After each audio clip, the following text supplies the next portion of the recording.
नमस्कार जी, मैं हूं पुनीत। आप देख रहे हैं एस्ट्रो पीडीसी प्रोग्राम में आपका तहे दिल से स्वागत करते हैं। एक बार फिर से हाजिर हैं आपके सामने। नंबर्स आपके सामने, अपॉइंटमेंट कभी भी ले सकते हैं और फिर आपको वक्त दिया जाएगा जिस पे आप मिलने आ सकते हैं। और अगर नहीं आ सकते तो फिर टेलीफोनिक अपॉइंटमेंट भी आप जो है ले सकते हैं, ताकि जो आपकी दिक्कत है वो टेलीफोनिकली ही सुलझा दी जाए।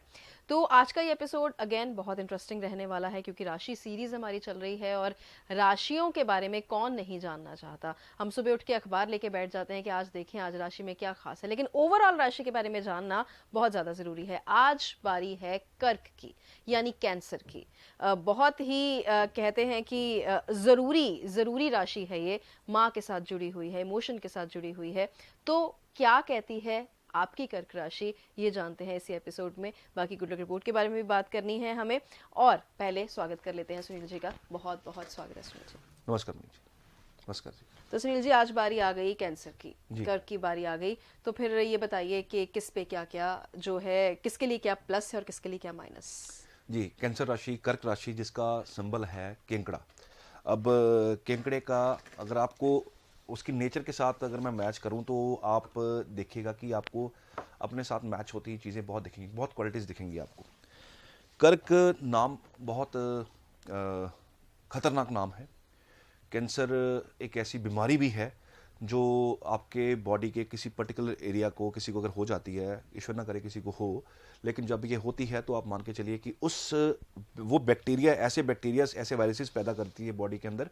पर्टिकुलरली जैसे केंकड़ा एक चीज़ को पकड़ ले तो छोड़ता नहीं है, वैसे ही ऐसे किसी को ये रोग होता है, कर्क रोग होता है, तो वो उस पर्टिकुलर एरिया को ऐसा जकड़ता है, ऐसे वायरसेस की, ऐसे बैक्टीरियाज की ग्रोथ होनी शुरू हो जाती है कि वो उसको हम कैंसर कहते हैं और बॉडी पार्ट खराब हो जाता है, सर्वाइवल कम हो जाती है, बहुत सारे ट्रीटमेंट्स चलते हैं उसके, बहुत कुछ होता है। खैर, कर्क राशि की बात कर रहे थे और इसकी नेचर है कि जिसको पकड़ा उसको इतने अच्छे से पकड़ा कि छोड़ने का कोई चांस ही नहीं है।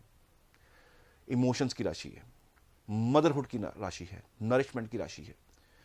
लोग, ऐसे लोग जिनकी राशि कर्क हो, जिनका चंद्रमा कर्क में इटसेल्फ बैठा हो, इसको राहु का नॉर्थ नोड भी कहा गया है। नॉर्थ एंड साउथ नोड होते हैं। चौथे घर में राहु कर्क में बड़ा अच्छा परफॉर्म कर जाता है, बहुत अच्छा परफॉर्म कर जाता है, लेकिन आमतौर पे उसके बाद जो इंसान लाइफ में नहीं रहता, माँ के बाद कर्क में राहु हो तो माँ के जाने के बाद बच्चे की, मैंने ज़्यादातर देखा है कि वो राइज करते हैं, मदर नहीं देख पाती उनकी सक्सेस। चलिए, राहु की बात नहीं, आज बात हो रही है कर्क की, कर्क राशि की। इमोशंस और इमोशन और फुलिशनेस का एक कॉम्बिनेशन बन जाता है यहाँ पे। कई बार इमोशनल फूल कहा गया है ऐसे लोगों को, कहते हैं लोग, क्योंकि इमोशंस इतने हावी होते हैं कि वो कनेक्ट ऐसे हो जाते हैं इमोशनली कि वो उस इंसान को छोड़ नहीं पाते, उस चीज़ को छोड़ नहीं पाते। सपोज कीजिए आपकी राशि कर्क है और चौथे भाव में ही वो दोनों चीज़ें फॉल कर रही हैं। कर्क राशि में ही आपका चंद्रमा यानी कि राशि कर्क हो गई और चौथे भाव में है, तो इंसान इमोशनली कनेक्टेड विद मदर, बहुत अच्छे से कनेक्टेड होता है मदर के साथ इमोशनली। मदर को कुछ होगा, बच्चे को तकलीफ होगी, बच्चे को कुछ होगा, माँ को तकलीफ होगी, क्योंकि माँ के कारक हैं, सुख स्थान है यहाँ। चौथा घर जो है कर्क, जहाँ राशि फॉल करती है नेचुरल काल पुरुष की कुंडली में, वहाँ पे इमोशंस बहुत हावी होते हैं। आपका, आप देखिएगा जहां आपका चंद्र बैठा होगा वहां कहीं ना कहीं आप उन चीजों को लेके इमोशनल होंगे। चौथे घर की बात कर रहा था, गाड़ी, आप नोट कीजिएगा, गाड़ी से बड़ा प्यार होता है, अपनी गाड़ी को चूमते तक हैं ऐसे लोग।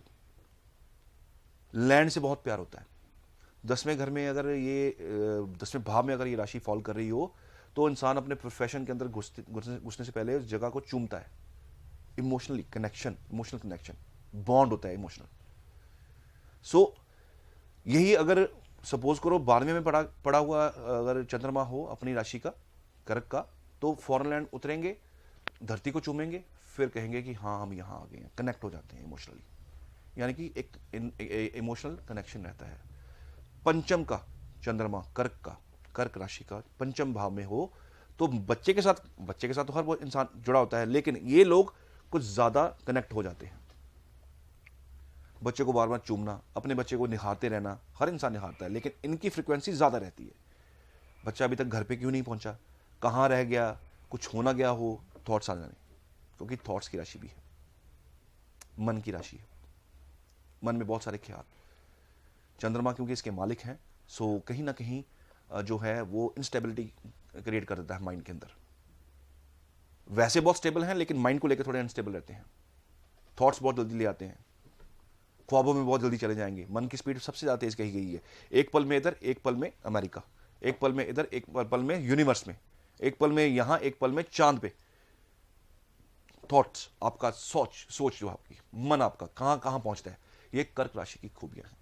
इमोशनल इनको कहा गया है, ज्यादा इमोशनल कहा गया है, या यहां तक कि सोसाइटी इनके थॉट्स को जल्दी एक्सेप्ट भी नहीं करती, इनके विचारों को जल्दी एक्सेप्टेंस नहीं मिलती कर्क राशि वालों को।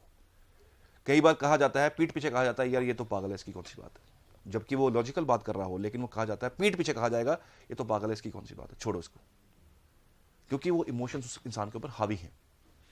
कुछ क्वालिटीज है, मैं बता देता हूं इनकी आपको, क्योंकि ये वाटरी साइन है, सो चेंज इनकी लाइफ में बहुत रहते हैं, यानी कि चेंज, बेटर चेंज, अच्छे चेंजेस, अच्छे प्लेटफॉर्म मिलते हैं इनको। माँ के साथ रिलेशनशिप बहुत मजबूत रहता है, जमीन जायदाद का सुख इन लोगों को मिलता है, इनको गाड़ियां बार बार चेंज करने का सुख मिलता है, नई से नई गाड़ी लेने का शौक ये रखते हैं।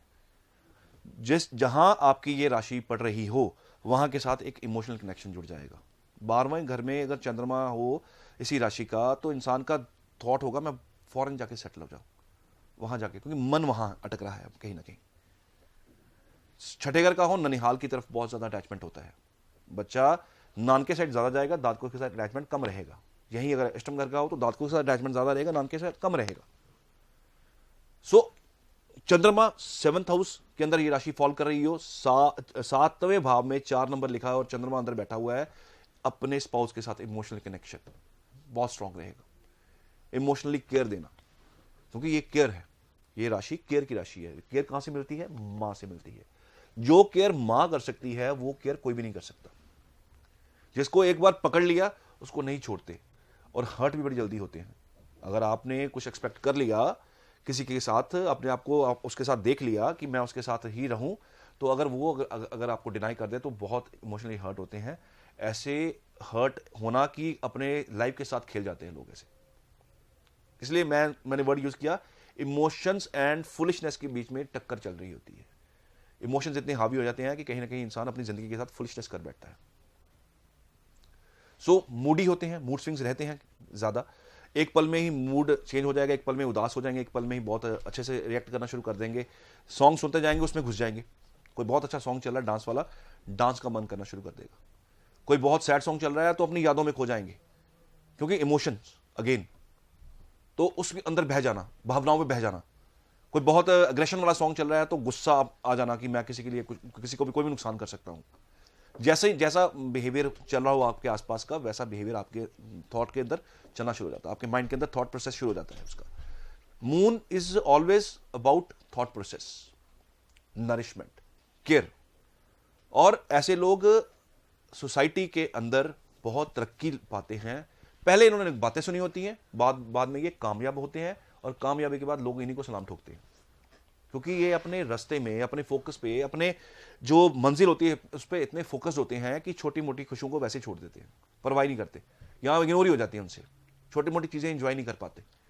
फोकस थोड़ा ऐसा रखते हैं कि मुझे मंजिल पे बढ़ना है, एक फोकस दिख रहा है कि वहां पहुंचना है, तो उस पे पहुंचते पहुंचते अपनी खुशियां जो है दांव पे लगा देंगे, अपने प्लेयर्स को दांव पे लगा देंगे, छोटे मोटे एंजॉयमेंट वाले पल होते हैं उनको दांव पे लगा देंगे कि वहां पहुंचना है। ये इनका नेचर का एक पार्ट है।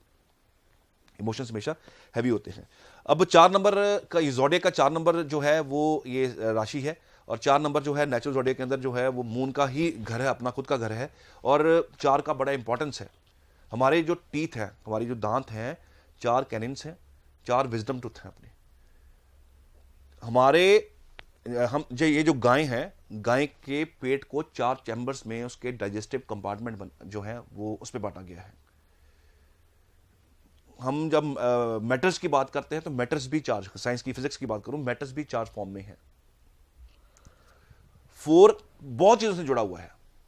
बहुत कुछ हमारी जो डायरेक्शंस हैं, मेजर डायरेक्शंस हैं, वो भी हमारी 4 हैं। ब्लड ग्रुप की बात की जाए हमारी, तो वो भी हमारी 4 ही हैं, A B O and A B. 4 बड़ा इंपॉर्टेंट हो जाता है।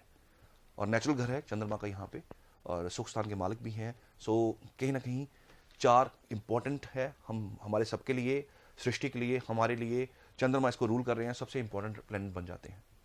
कहते हैं कि मन स्ट्रांग हो तो सब कुछ इंसान कर लेता है, आइडियोलॉजी स्ट्रांग हो इंसान कुछ भी कर सकता है। आफ्टर ऑल ये दुनिया इंसान ने बनाई, चांद पे कौन पहुंचा? इंसान पहुंचा। किस टेक्नोलॉजी से पहुंचा? इंसान की टेक्नोलॉजी से पहुंचा।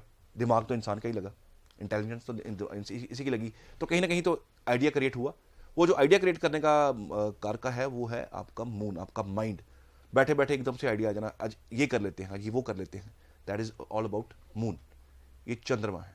सो चंद्र जिनका स्ट्रांग होता है, ये बड़े माइंड इनका स्ट्रांग होता है, लेकिन ये राशि जो है ये कहीं ना कहीं इंसान को इमोशनली वीक कर देती है। इमोशंस हावी, प्रैक्टिकल जो लोग कम होते हैं ऐसे, ये दिमाग से ज़्यादा सोचते नहीं हैं, लेकिन ये दिल से बहुत ज़्यादा सोचते हैं, दिमाग से बहुत कम, क्योंकि पॉलिटिक्स खेलनी नहीं आती, अगर आती भी है तो खेलेंगे नहीं।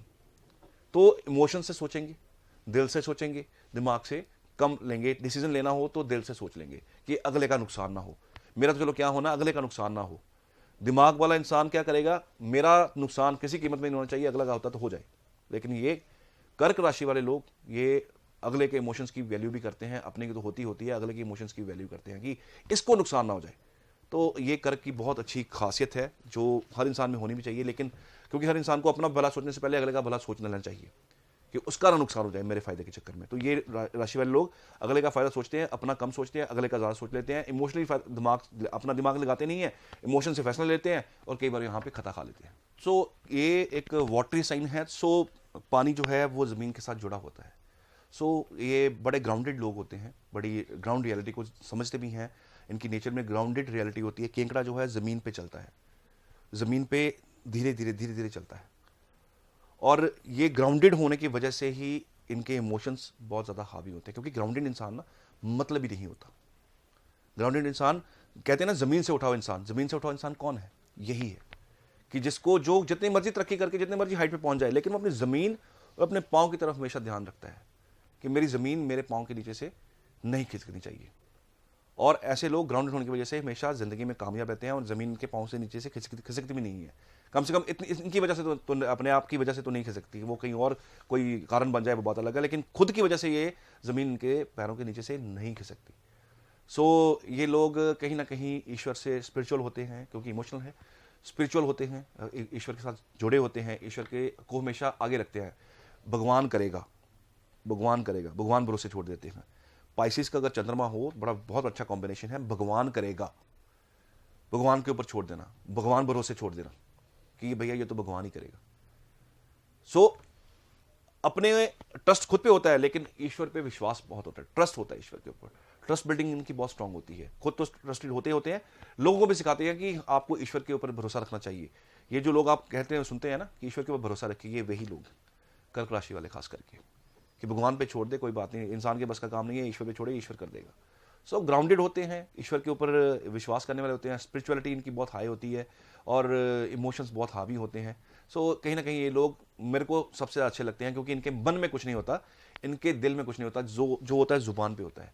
ये मन में किसी तरह का भी कालापन या मैल नहीं रखते।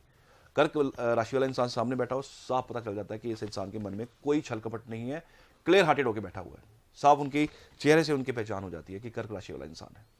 सो इनकी क्वालिटीज थोड़ी डिफरेंट है, थोड़ी जुदा है, इसलिए ये थोड़े से जुदा देखते हैं, क्योंकि ये क्वालिटीज ऐसी क्वालिटीज लेके बैठे हुए हैं। सो कर्क राशि के बारे में जो आज तक आप नहीं जानते थे, वो भी आज आपको इस एपिसोड में देखने को मिला है, सुनने को मिला है। और एस्ट्रोपीडी में ऐसी ही डिफरेंट चीजें आपको अक्सर सुनने को मिलेंगी, जो आपको किसी भी लिंक को देख के नहीं मिलेंगी, कहीं भी आपको किसी सोशल ऐप पे नहीं मिलेंगी या टीवी पे नहीं मिलेंगी, क्योंकि ये अध्ययन है, यहाँ पे किसी से कुछ कॉपी करके नहीं है। ये जो कुछ भी है, ये खुद की स्टडी है, खुद का जो एक्सपीरियंस है, जो लोग आते हैं उनसे बातें की जाती हैं, जो बुजुर्ग आते हैं उनसे बातें की जाती हैं, फिर उसके बाद जो ज्ञान लिया हुआ है, जो पढ़ाई की हुई है, सब कुछ, जो एक्सपीरियंस, तजर्बा, सब कुछ मिक्स करके ये इन्फॉर्मेशन जो है ये आप तक पहुंचाई जाती हैं। सो कर्क के बारे में आपने बहुत बहुत बहुत डिटेल में जान लिया है। इसके बाद भी अगर जरूरत पड़ेगी, अगर अपॉइंटमेंट लेना चाहते हैं तो नंबर आपके सामने है। बाकी गुड लक रिपोर्ट को किसी भी तरह से मिस नहीं कर सकते हैं। ये मयंक अग्रवाल की मेल जो है आज सिलेक्ट हुई है, जयपुर से है ये कह रहे हैं कि ज्योतिष सीखना चाहता हूँ, सीख सकता हूँ या नहीं, ये मुझे बता दीजिए। और कहते कि कुछ एक मैंने सवाल किया है जो मैं सबके सामने नहीं बता सकता, इसलिए मेरी गुड लक रिपोर्ट जो है वो मुझे जल्दी भेज दीजिए। मयंक जी नमस्कार, इतना ही कहना चाहूँगा, आपकी रिपोर्ट आएगी, आपके सारे प्रश्नों के जवाब आपको दे दिए जाएंगे। तो जल्दी ही मयंक आप तक आपकी रिपोर्ट जो है वो पहुंच जाएगी। बता दें एक बार फिर से, वर्षफल होता है 5 साल का, 10 साल का, आप जब भी चाहें जितना भी चाहें आपको मिल सकता है, और हैंड रिटन इसमें उपाय जो है वो बताए जाते हैं, और ये बहुत बहुत बहुत इफेक्ट करता है। तो अभी आप अपना ध्यान रखिए। धन्यवाद।